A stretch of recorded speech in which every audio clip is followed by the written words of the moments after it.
కామారెడ్డి జిల్లా దోమకొండ మండలంలో సర్పంచ్ అభ్యర్థిగా ఐరేని నరసయ్య ప్రచారాన్ని కొనసాగిస్తున్నారు. సారలమ్మ అమ్మవారికి కొబ్బరికాయ కొట్టి అమ్మవారిని సర్పంచ్ అభ్యర్థిగా గెలిపించాలని కోరుకున్నట్లు తెలిపారు.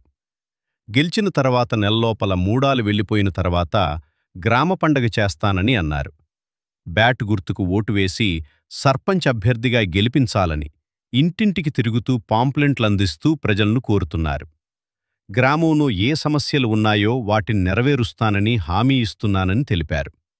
అలాగే గెలిచిన తర్వాత ఏ సమస్య ఉన్న తమ దృష్టికి తీసుకువస్తే నీటి సమస్య, పచ్చదనం, పరిశుభ్రత, వీధి దీపాలు, డ్రైనేజీలు శుభ్రపరచడం, సీసీ రోడ్ల నిర్మాణంపై ప్రత్యేక శ్రద్ధ తీసుకోవటం జరుగుతుందని అన్నారు. అలాగే ఇందిరమ్మ ఇండ్లు, పింఛను లేనివారికి పింఛన్లు వచ్చేటట్టు చేస్తానన్నారు. రాష్ట్ర రేవంత్ రెడ్డి పథకాలు అర్హులైన వారందరికీ చేరాలా చూస్తానని అన్నారు. విద్యార్థులకు విద్యా క్రీడలలో, యువతకు అన్ని విధాలుగా సహాయ సహకారాలు, పురాతన దేవాలయ పునరుద్ధీకరణ ఏర్పాట్లు చేస్తామన్నారు. ఎల్లవేళలా ప్రజల కోసం అందుబాటులో ఉంటానని, సర్పంచ్ అభ్యర్థిగా మీ యొక్క అమూల్యమైన ఓటును బ్యాట్ గుర్తుకు ఓటు వేసి అఖండ భారీ మెజార్టీతో ప్రజలు గెలిపించుకోవాలని ఐరేని నరసయ్య తెలిపారు.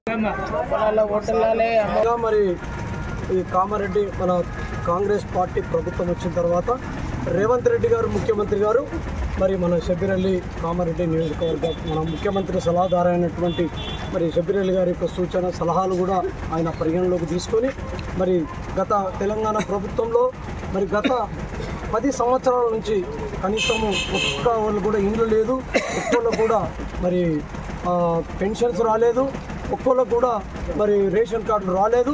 మొన్ననే రేషన్ కార్డులు వచ్చి పుట్టిన వాళ్ళు 10 సంవత్సరాలు అయిన తర్వాత ఇప్పుడు రేషన్ కార్డులు రావడం జరిగింది. మరి ఇందిరమ్మ ఇండ్లు కూడా ఒక్కొక్కళ్ళకు 5 లక్షల రూపాయలు ప్రభుత్వము మంజూరు చేస్తూ ఉంది. మరి కొంతమంది ప్రారంభించుకోవడానికి డబ్బులు లేకపోయినప్పటికీ మరి డాక్రా సంఘాల నుంచి కూడా 1 లక్ష రూపాయలు వారికి అప్పు ప్రభుత్వం ఇప్పిస్తూ ఉంది.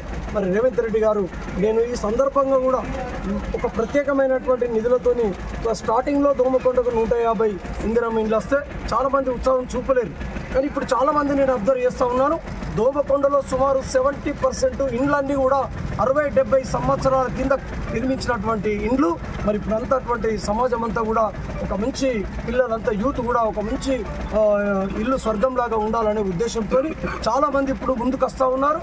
మరి ఇక్కడ 100 ఇండ్లు ప్రారంభమైనాయి, 50 ఇండ్లకు కూడా మళ్ళీ వేరే వాళ్ళకి ఇవ్వాలని ప్రారంభించడం. కానీ నేను సర్పంచ్ అనేవారు నాకు అనిపిస్తూ ఉంది ఒక విడతకు 150 కాదు 500 ఇండ్లు కట్టుకోవడానికి కూడా ముందుకు వస్తారేమో. నేను కూడా గెలిచిన తర్వాత పాత ఇళ్ళు ఎవరైతే అంగవాగాలు ఉన్నాయో, ఎవరైతే పూర్తిగా ఖరాబ్ అయినట్టు ఇండ్లు ఉన్నాయో వాళ్ళకు ఒక ట్రస్ట్ ఏర్పాటు చేసి మా దోమకొండలో చాలామంది పెద్దవాళ్ళు ఉన్నారు. ఇక్కడ చదువుకొని చాలామంది అమెరికాలో ఉన్నారు. ఇంకోటి ఏంటంటే దోమకొండలో మా సంస్థానం ఇది. ఈ సంస్థానాధీశులు కూడా నేను సర్పంచ్గా ఉన్నప్పుడే దోమకొండలో వచ్చి ఈ దోమకొండ యొక్క పేరును ప్రపంచవ్యాప్తంగా దోమకొండ అంటే దోమకొండ వాళ్ళు కనీసం ఎక్కడైనా చుట్టాలకు పోతే ఎప్పుడైనా గడి చూపిస్తారు, ఫోటో చూపిస్తారు అనే ఉద్దేశంతో మరి మాకు మంచి గౌరవం ఇవ్వడం జరుగుతూ ఉంది. మరి వారు కూడా సామాజికమైనటువంటి కార్యక్రమాలు చేస్తూ ఉన్నారు. మరి ఇక్కడ దోమకొండ అభివృద్ధి ట్రస్ట్ కూడా ఉంది.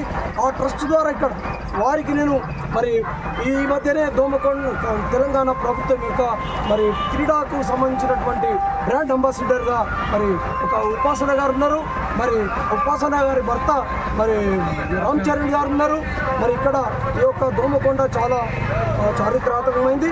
నేను వాళ్ళని కూడా డెవలప్మెంట్లో ఇన్వాల్వ్మెంట్ చేసి దోమకొండ అభివృద్ధి ట్రస్ట్ ద్వారా మరి ఇక్కడ ప్రజలకు ఒక మంచి ఇల్లు కట్టే పరిస్థితి చాలామంది దేశంలో మనం చూస్తూ ఉంటాం, పత్రికల్లో వస్తూ ఉంటాయి. చాలామంది మానవత్వంతో మరి పేదవాళ్ళకి ఇల్లు కట్టించడం జరుగుతూ ఉంది. మరి ఈ 5 లక్షలతో పాటు ఒక ట్రస్ట్ ఏర్పాటు చేసి కొంతమంది వాళ్ళకి మోటివేషన్ చేసి ఇంకా కొంత డబ్బు వాళ్ళతో కూడా ఇప్పించేటట్టు ప్రయత్నం చేసి చాలామందికి బీడీ కార్మికులకు ఇంకా